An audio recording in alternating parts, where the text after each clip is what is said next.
c'était au temps du cinéma muet.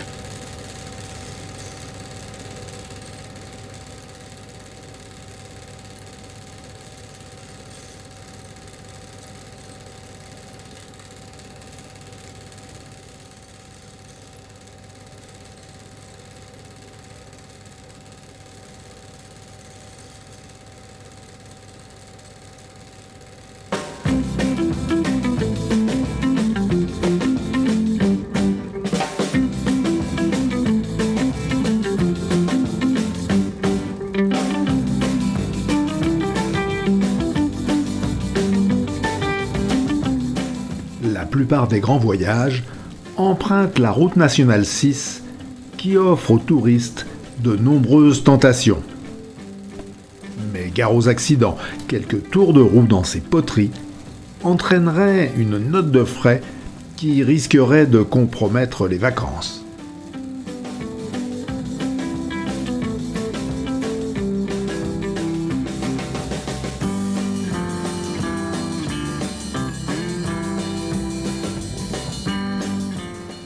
Parfois, il faut savoir quitter les grands axes routiers et suivre les routes secondaires qui constituent une des merveilles de notre réseau routier national.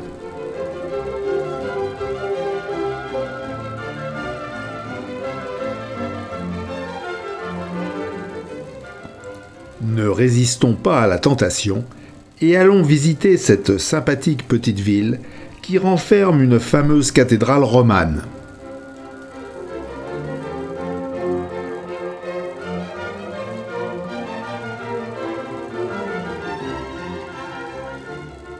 Le monastère fut fondé au IXe siècle par Gérard de Roussillon, mais l'actuelle basilique date du XIIe siècle, car la précédente a disparu dans un violent incendie. Ce fut alors l'époque d'une intense activité lors du départ des deuxième et troisième croisades. Elle fut restaurée au XIXe siècle par Viollet-le-Duc, d'après des documents anciens.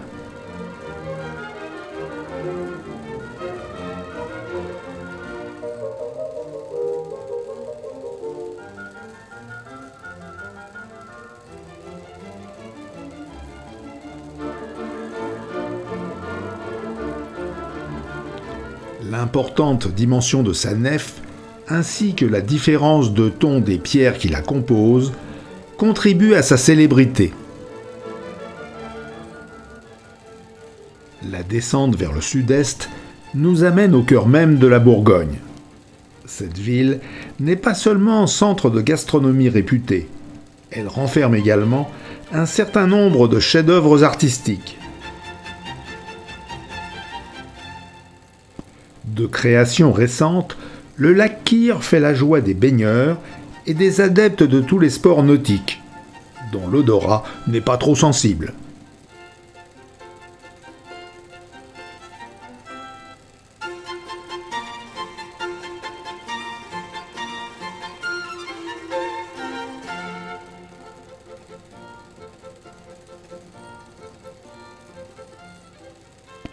Au détour d'un virage entre Dijon et Bourg-en-Bresse, nous découvrons ce curieux clocher, typique de la région, dont les hospices de Beaune sont un exemple bien connu.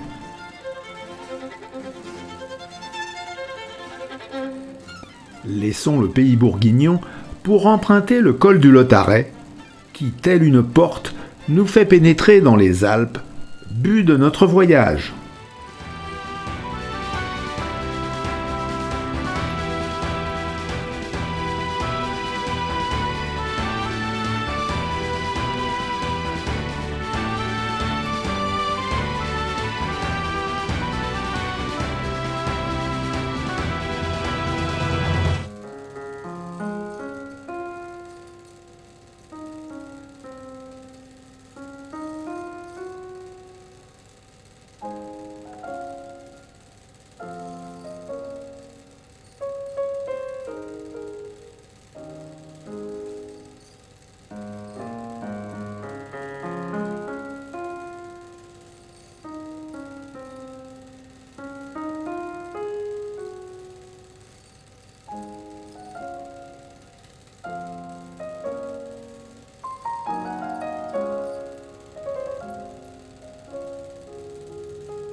Pénétrons maintenant au cœur même de l'Oisans, à Hellefroide, région relativement peu connue, mais qui offre de nombreuses possibilités dans le domaine de l'alpinisme.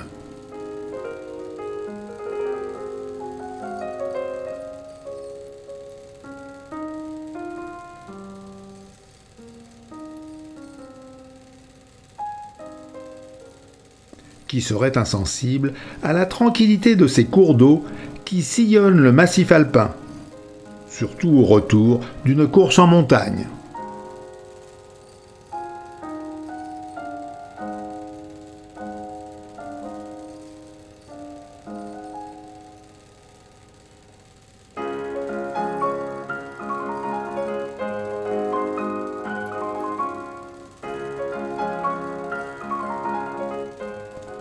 Les courses en montagne sont une ressource très importante pour les habitants des régions alpines. Attardons-nous sur le déroulement d'une course, l'ascension de la barre des Écrins.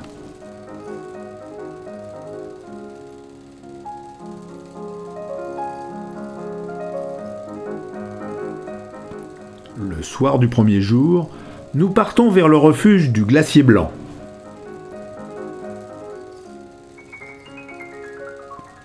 Depuis le pré de Madame Carle, dominé par le Pelvoux, nous montons vers le Glacier Blanc.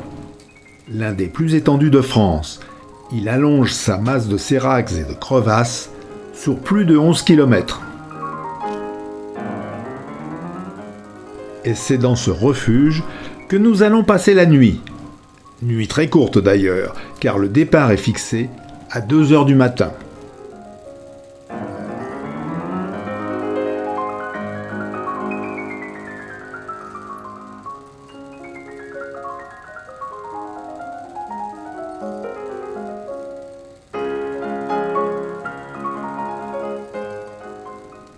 Vers 5 heures, le soleil se lève.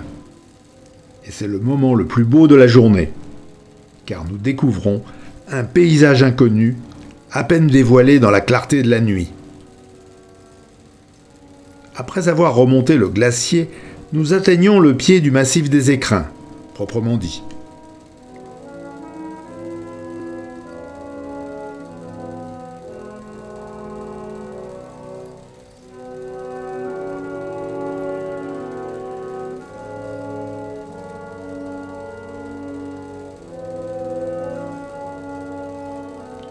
L'ascension a débuté, la neige est profonde, mais le froid la rend dure et glissante. Seuls des crampons, fixés sous les chaussures, nous permettent de progresser rapidement.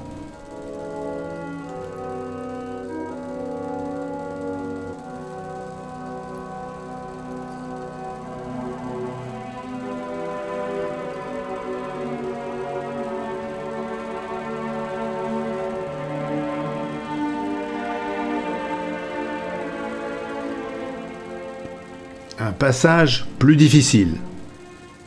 L'ascension d'un mur de glace. La difficulté est moyenne, mais le moindre faux pas se terminerait dans la rimaille.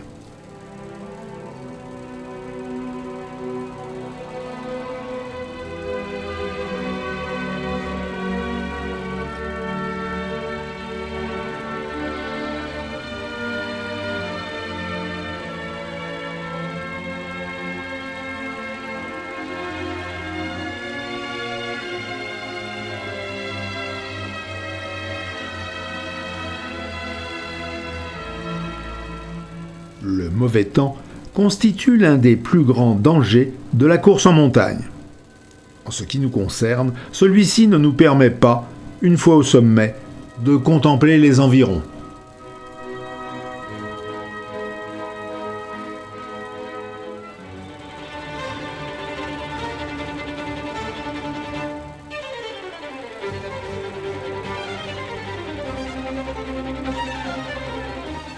Et c'est dans cette région de l'Oisans, autour du vallon de Clafouze, que se situe une des réserves animales de la France.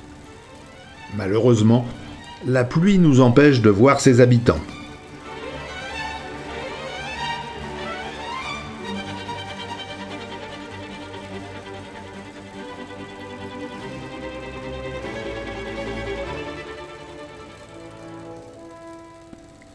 une descente rapide vers le sud va nous permettre de voir l'aspect particulier du massif alpin méditerranéen.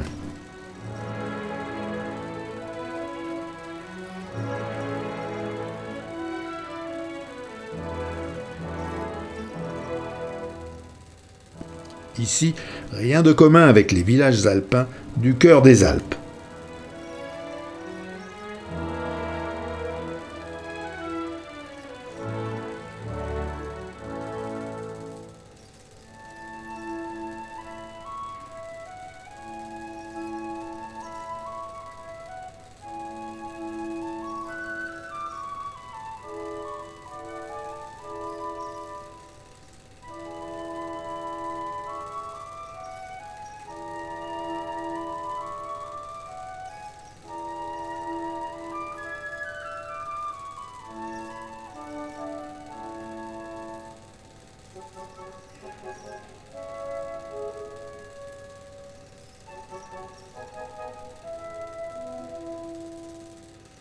Pourtant, en s'aventurant au plus loin de la route, on aboutit à un refuge du club alpin français, celui de la Madone des Trois Fenêtres.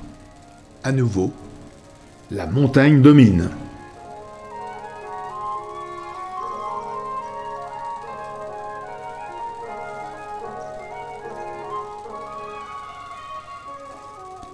Par ailleurs, le col de Tende présente l'un des aspects les plus ensoleillés des Alpes.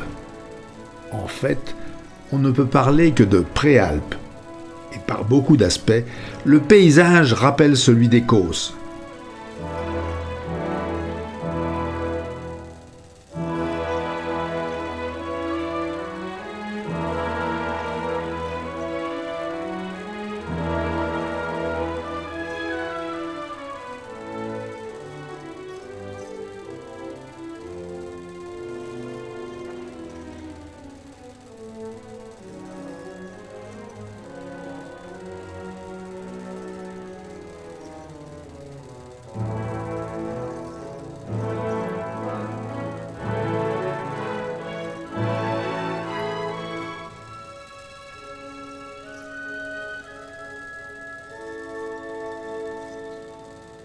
Seuls quelques vestiges de travaux humains subsistent, telles ces terrasses que la mécanisation agricole a fait abandonner.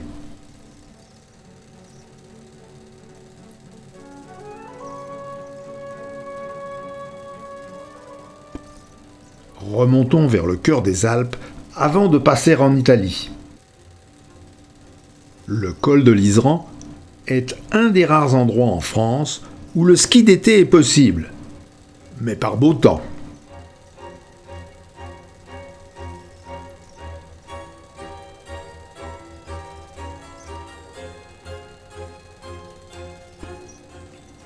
Le voyage se poursuit par le col du Mont-Cenis. Les DF effectuent de gros travaux.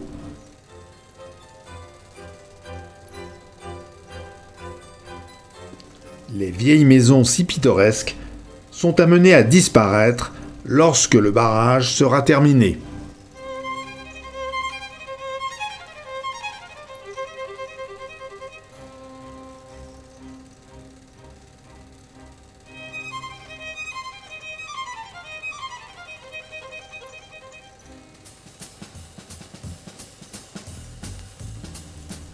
La descente d'un col de montagne n'est pas toujours facile lorsque le seul moyen de ralentir est le frein à main.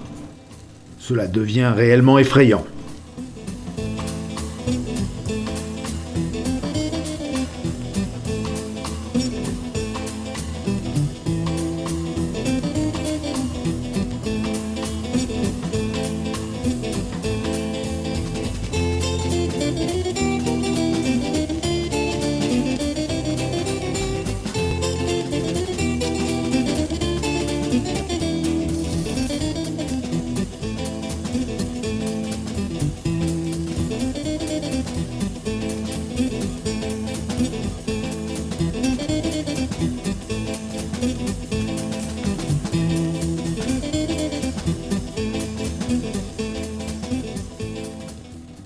Ici, comme bien des touristes, nous découvrons les autoroutes. Empruntons l'une d'elles qui va nous mener à Milan. À Milan, nous ne pouvons manquer de visiter le château de Sforza. Construit au XVe siècle, il fut restauré au XIXe. Cet énorme quadrilatère de briques renferme une citerne ancienne.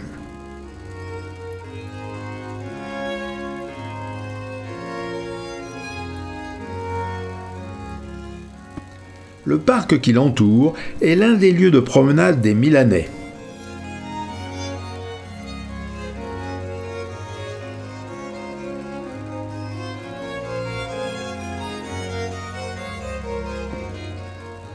Quant à la cathédrale, le dôme, elle est d'un style assez particulier.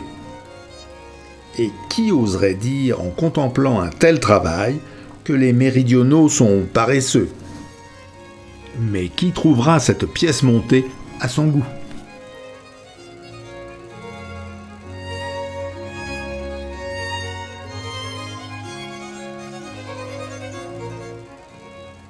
Un autre lieu touristique, la région du lac de Garde. Elle est très attirante par sa splendeur et son climat.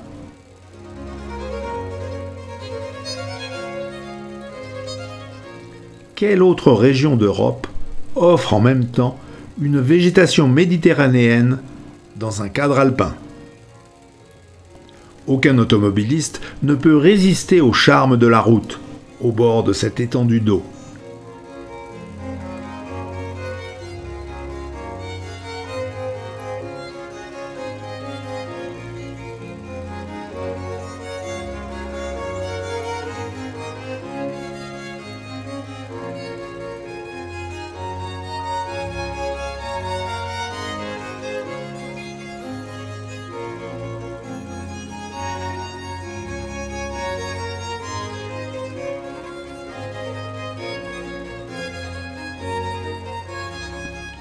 En s'élevant un peu au-dessus du lac, on découvre rapidement de hauts sommets enneigés.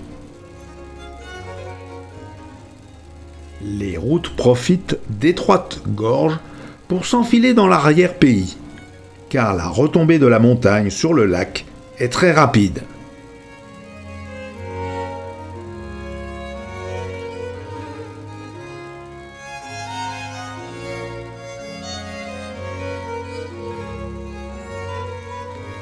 C'est par cette région que passe une des plus fameuses voies d'accès vers l'Autriche, celle du col du Brenner.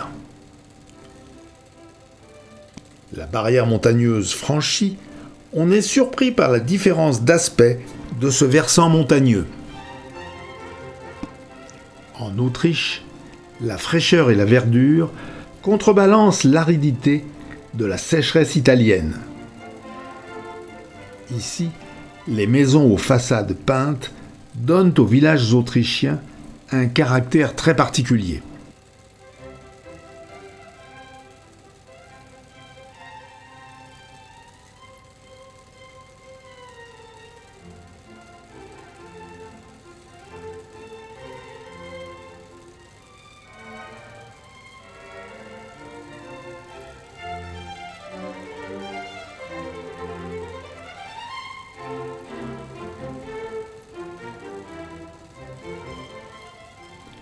Il nous aurait manqué un des aspects du sujet qui nous préoccupe si nous n'étions pas passés par les Alpes bavaroises et qui sont représentées à Garmisch par leur plus haut sommet, le Zugspitze.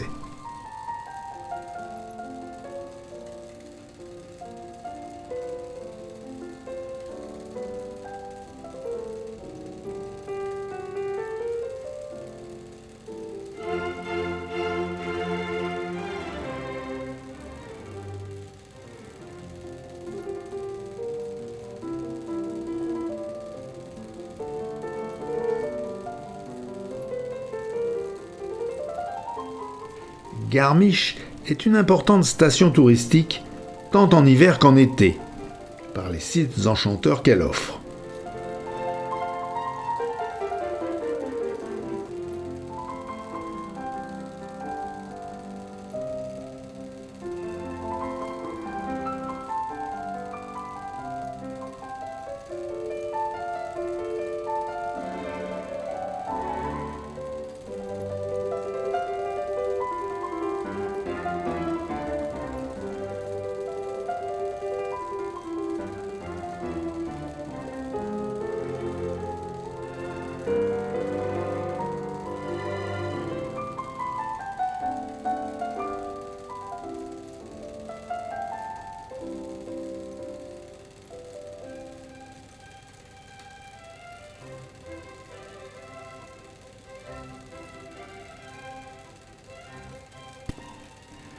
En dehors du tourisme, la ressource principale est l'élevage, favorisé par la végétation verdoyante de cette région.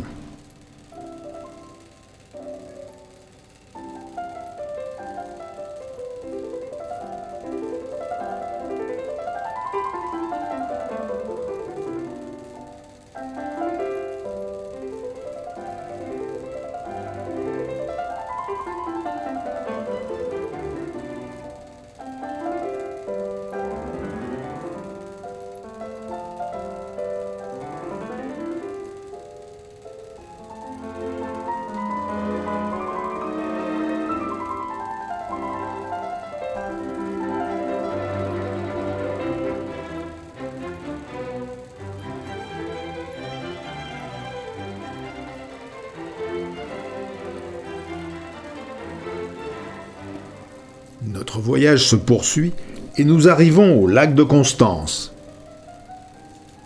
Les rivages du Bodensee appartiennent à 3 pays, l'Allemagne, la Suisse et l'Autriche, ce qui explique la fructueuse contrebande qui s'opère sur et sous ces eaux pendant la nuit. C'est un des aspects économiques de la région.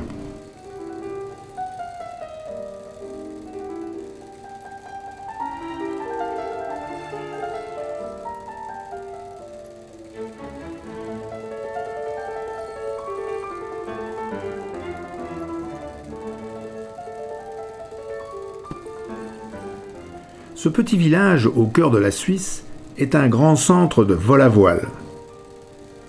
Ce sport, que l'on imagine mal en haute montagne, est favorisé par les courants d'air qui sont canalisés par les vallées.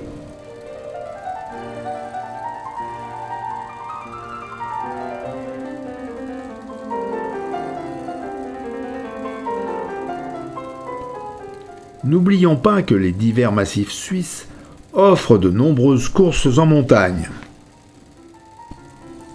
Les Diablerets en sont une de faible difficulté, alors que les 8 sommets des Dents du Midi, formés de roches friables, sont tous dangereux.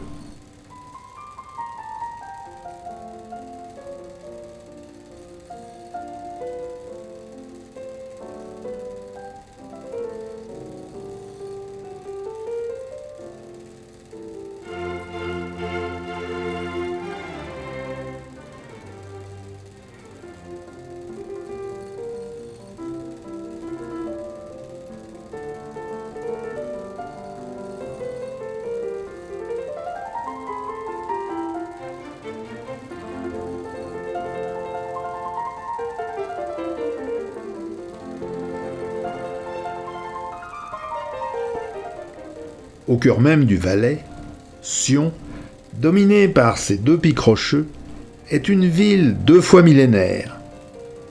L'évêché de Sion fait face à l'église Notre-Dame de Vallières.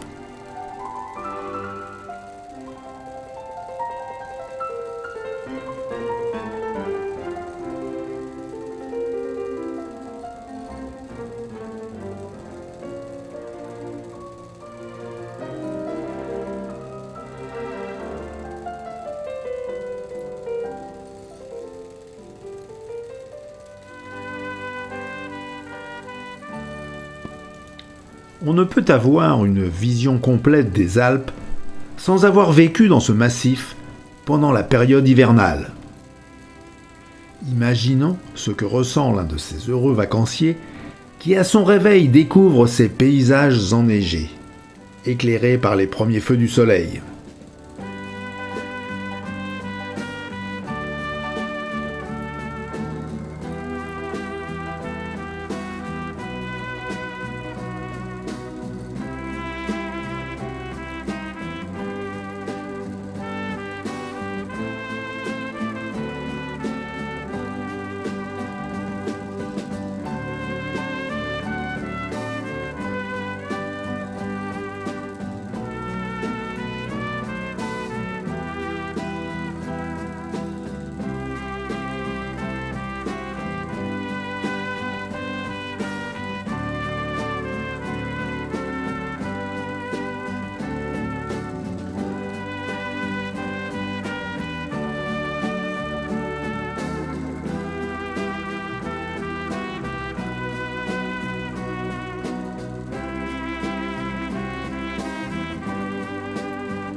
remontée vers les champs de neige commence souvent par une descente à la station.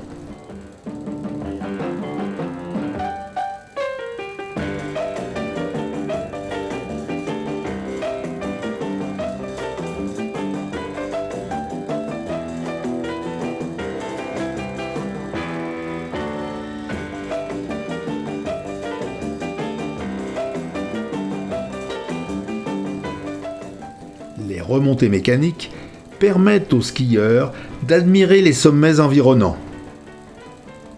Il n'aura pas le loisir de le faire à la descente, son esprit sera trop occupé par la recherche de la technique de descente la plus rapide.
Quelle tristesse pour le voyageur qui voit disparaître sur ces montagnes une journée de plus en pensant au retour qui ne saurait tarder.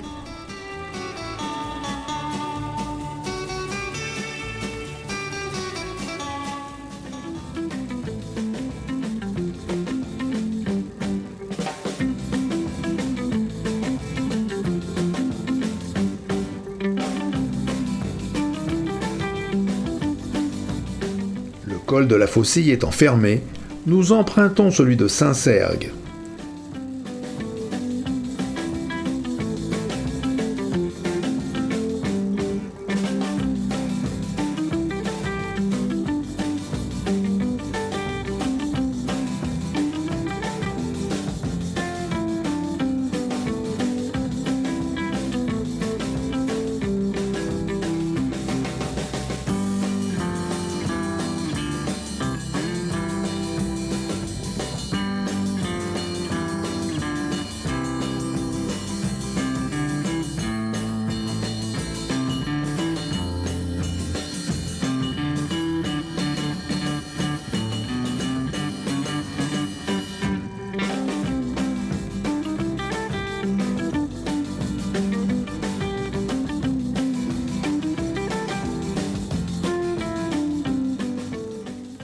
Cette route vous permettra de profiter du Buraliste, situé sur la ligne frontalière, vendant tabac et alcool au prix le plus avantageux. Vous pourrez même faire partager ce renseignement aux touristes qui ne le connaîtraient pas.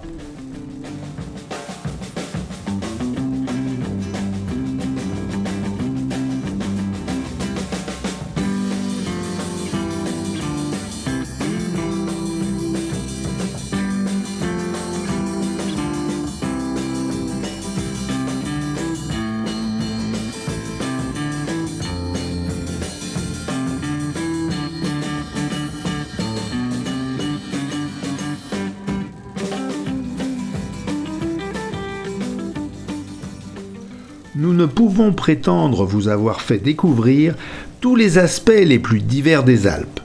Ils sont si nombreux qu'un documentaire complet serait plus lassant qu'intéressant. Le plus important est en fait non pas de les connaître, mais de les sentir et de les aimer.